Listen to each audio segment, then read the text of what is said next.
علیہ وسلم نے ارشاد فرمایا کہ جب ایک بندہ مسلمان ہو جائے اور اس کا اسلام عمدہ ہو، یقین و خلوص کے ساتھ ہو، تو اللہ اس کے گناہ کو جو اس نے اس اسلام لانے سے پہلے کیا معاف فرما دیتا ہے، اور اب اس کے بعد کے لیے بدلہ شروع ہو جاتا ہے، یعنی ایک نیکی کے عوض 10 گناہ سے لے کر 700 گناہ تک ثواب، اور ایک برائی کا اسی برائی کے مطابق بدلہ دیا جاتا ہے، مگر یہ کہ اللہ تعالیٰ اس برائی سے بھی درگزر کرے اور اسے بھی معاف فرما دے، یہ بھی اس کے لیے آسان ہے۔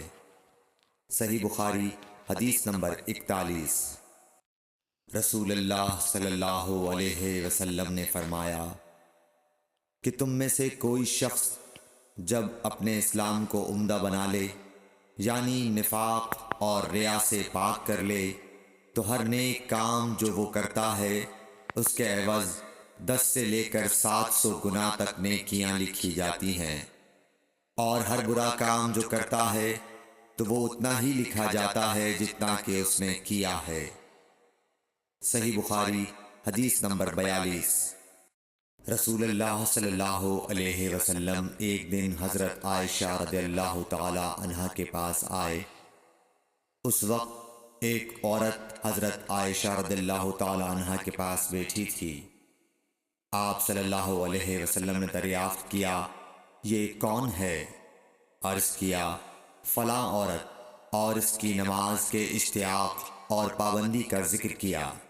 آپ صلی اللہ علیہ وسلم نے فرمایا، ٹھہر جاؤ، سن لو کہ تم پر اتنا ہی عمل واجب ہے جتنے عمل کی تمہارے اندر طاقت ہے۔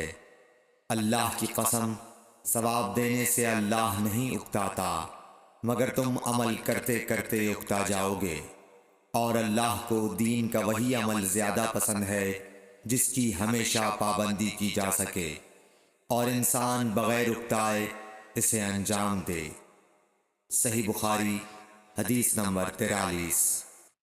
رسول اللہ صلی اللہ علیہ وسلم نے فرمایا، جس شخص نے لا الہ الا اللہ کہہ لیا اور اس کے دل میں جو برابر بھی ایمان ہے، تو وہ ایک نہ ایک دن دوزخ سے ضرور نکلے گا، اور دوزخ سے وہ شخص بھی ضرور نکلے گا جس نے کلمہ پڑھا اور اس کے دل میں گیہوں کے دانے برابر خیر ہے، اور دوزخ سے وہ بھی نکلے گا جس نے کلمہ پڑھا اور اس کے دل میں ایک ذرہ برابر بھی خیر ہے۔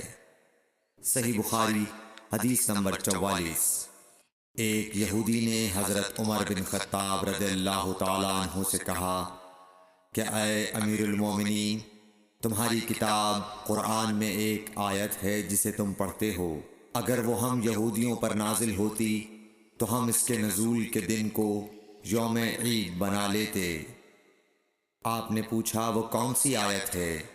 اس نے جواب دیا، سورہ مائدہ کی آیت کہ آج میں نے تمہارے دین کو مکمل کر دیا اور اپنی نعمت تم پر تمام کر دی اور تمہارے لیے دین اسلام پسند کیا۔ حضرت عمر رضی اللہ تعالی عنہ نے فرمایا کہ ہم اس دن اور اس مقام کو خوب جانتے ہیں۔ جب یہ آیت رسول اللہ صلی اللہ علیہ وسلم پر نازل ہوئی، اس وقت آپ صلی اللہ علیہ وسلم عرفات میں جمعے کے دن کھڑے ہوئے تھے۔ صحیح بخاری حدیث نمبر 45۔ طلحہ بن عبید اللہ کہتے تھے کہ نجد والوں میں سے ایک شخص حضرت صلی اللہ علیہ وسلم کے پاس آیا، سر پریشان یعنی بال بکھرے ہوئے تھے۔ ہم اس کی آواز کی بن بناہٹ سنتے تھے اور ہم سمجھ نہیں پا رہے تھے کہ وہ کیا کہہ رہا ہے، یہاں تک کہ وہ نزدیک آن پہنچا جب معلوم ہوا کہ وہ اسلام کے بارے میں پوچھ رہا ہے۔ حضرت صلی اللہ علیہ وسلم نے فرمایا کہ اسلام دن رات میں 5 نمازیں پڑھنا ہے۔ اس نے کہا، بس اس کے سوا تو اور کوئی نماز مجھ پر نہیں۔ آپ نے فرمایا، نہیں، مگر تو نفل پڑھے تو اور بات ہے۔ حضرت صلی اللہ علیہ وسلم نے فرمایا، اور رمضان کے روزے رکھنا۔ اس نے کہا، اور تو کوئی روزہ مجھ پر نہیں ہے۔ آپ نے فرمایا، نہیں، مگر تو نفل روزے رکھے تو اور بات ہے۔ طلحہ نے کہا اور آن حضرت صلی اللہ علیہ وسلم نے اس زکوٰۃ کا بیان کیا۔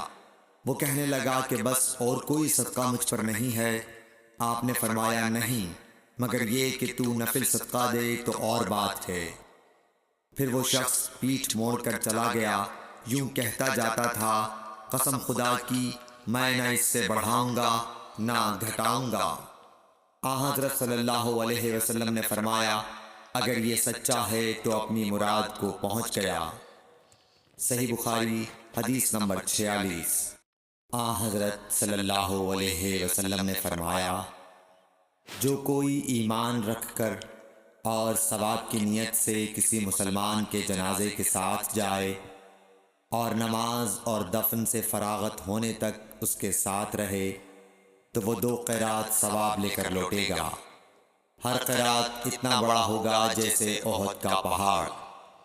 اور جو شخص جنازے پر نماز پڑھ کر دفن سے پہلے لوٹ جائے تو وہ 1 قیرات ثواب لے کر لوٹے گا۔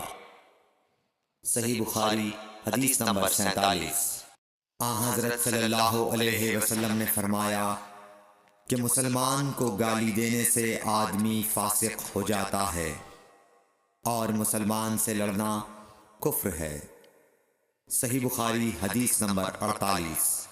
آن حضرت صلی اللہ علیہ وسلم اپنے حجرے سے نکلے، لوگوں کو شب قدر بتانا چاہتے تھے وہ کون سی رات ہے۔ اتنے میں 2 مسلمان آپس میں لڑ پڑے۔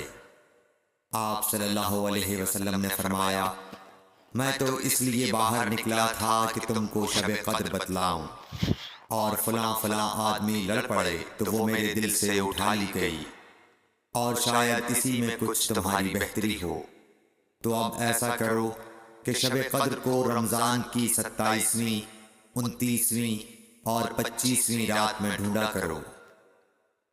صحیح بخاری حدیث نمبر 49۔ ایک دن آن حضرت صلی اللہ علیہ وسلم لوگوں میں تشریف فرما تھے کہ آپ کے پاس ایک شخص آیا اور پوچھنے لگا کہ ایمان کسے کہتے ہیں؟ آپ صلی اللہ علیہ وسلم نے فرمایا کہ ایمان یہ ہے کہ تم اللہ پاک کے وجود اور اس کی وحدانیت پر ایمان لاؤ، اور اس کے فرشتوں کے وجود پر، اور اس اللہ کی ملاقات کے برحق ہونے پر، اور اس کے رسولوں کے برحق ہونے پر، اور مرنے کے بعد دوبارہ اٹھنے پر ایمان لاؤ۔ پھر اس نے پوچھا کہ اسلام کیا ہے؟ آپ صلی اللہ علیہ وسلم نے پھر جواب دیا کہ اسلام یہ ہے کہ تم خالص اللہ کی عبادت کرو اور اس کے ساتھ کسی کو شریک نہ بناؤ، اور نماز قائم کرو، اور زکوٰۃ فرض ادا کرو، اور رمضان کے روزے رکھو۔ پھر اس نے احسان کے متعلق پوچھا۔ آپ صلی اللہ علیہ وسلم نے فرمایا، احسان یہ ہے کہ تم اللہ کی عبادت اس طرح کرو گویا تم اسے دیکھ رہے ہو۔ اگر یہ درجہ نہ حاصل ہو تو پھر یہ تو سمجھو کہ وہ تم کو دیکھ رہا ہے۔ پھر اس نے پوچھا کہ قیامت کب آئے گی؟ آپ صلی اللہ علیہ وسلم نے فرمایا کہ اس کے بارے میں جواب دینے والا پوچھنے والے سے کچھ زیادہ نہیں جانتا، البتہ میں تمہیں اس کی نشانیاں بتلا سکتا ہوں۔ وہ یہ ہیں کہ جب لونڈی اپنے آقا کو جنے گی، اور جب سیاہ اونٹوں کے چرانے والے دیہاتی لوگ ترقی کرتے کرتے مکانات کی تعمیر میں ایک دوسرے سے بازی لے جانے کی کوشش کریں گے، یاد رکھو قیامت کا علم ان 5 چیزوں میں ہے جن کو اللہ کے سوا کوئی نہیں جانتا۔ پھر آپ صلی اللہ علیہ وسلم نے یہ آیت پڑھی کہ اللہ ہی کو قیامت کا علم ہے کہ وہ کب ہوگی۔ پھر وہ پوچھنے والا پیٹھ پھیر کر جانے لگا۔ آپ نے فرمایا کہ اسے واپس بلا کر لاؤ۔ لوگ دوڑ پڑے مگر وہ کہیں نظر نہیں آیا۔ آپ صلی اللہ علیہ وسلم نے فرمایا کہ یہ جبرائیل علیہ السلام تھے جو لوگوں کو ان کا دین سکھانے آئے تھے۔ صحیح بخاری حدیث نمبر 50۔